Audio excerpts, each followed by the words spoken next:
Rajahmundry Kambalapeta Bible machine మందిరంలో క్రైస్తవ సోదరులు ప్రత్యేక ప్రార్థనలు నిర్వహించారు.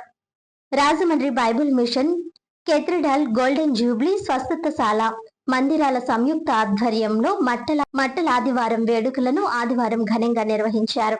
Bible mission president bishop reverend doctor M Vijayaraju ఆధ్వర్యంలో రాజమహేంద్రవరం పురవీధుల గుండా క్రైస్తవ విశ్వాసులు మట్టలు చేత పట్టుకుని భారీ ప్రదర్శన చేశారు.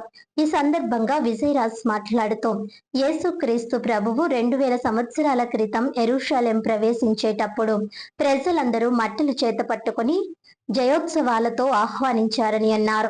పూర్వం రాజులు ప్రవక్తలు గాడిదపై ప్రయాణం చేసినట్లు చారిత్రక ఆధారాలు ఉన్నాయని, గాడిద శాంతికి చిహ్నమని తెలియజేశారు.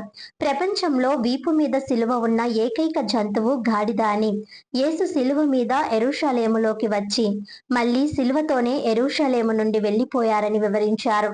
దారి పొడవునా బట్టలు పరిచి మట్టలు చెట్ల కొమ్మలతో యేసు ప్రభువును జయోత్సాహంతో ఆహ్వానించడానికి నిదర్శనంగా నేడు ప్రపంచ దేశాలలో ఈ వేడుకలు జరుగుతున్నాయని తెలిపారు. ఈ కార్యక్రమంలో reverend doctor N Simeon Sudarshan, reverend N William Bentick, N Usharani, సంఘ పెద్దలు, విశ్వాసులు పాల్గొన్నారు. అందరికీ మరణాత. ఇవాళ మట్టలాది దినము, సర్వ ప్రపంచము ఈ దినాన్న పామ్ సండేను ఆచరిస్తూ ఉన్నారు. సుమారు 2000 సంవత్సరాల క్రితము ప్రభు అయిన యేసుక్రీస్తు వారు ఒక గార్ధబ మీద ప్రయాణం చేయడాన్ని బట్టి ఆయన సేవకులు, శిష్యులు దాని మీద బట్టలు వేసి మట్టలు పట్టుకొని పాటలు పాడుతూ స్తుతులు చెబుతూ ఊరేగింపుగా దేవాలయానికి తీసుకువెళ్ళిన సందర్భాన్ని ఇవాళ క్రైస్తవ ప్రజానీకము జ్ఞాపకం చేసుకుంటూ ఉంది.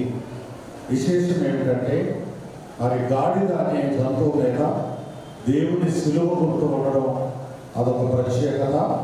అటువంటి అల్పమైన జీవిని ప్రభువు తన సాధనంగా వాడుకున్నాడు. అలాగే అల్పులు ఆయనకు కావాలి, గొప్పవారు ఆయనకు కావాలి, ప్రజలందరూ ఆయనకు కావాలి.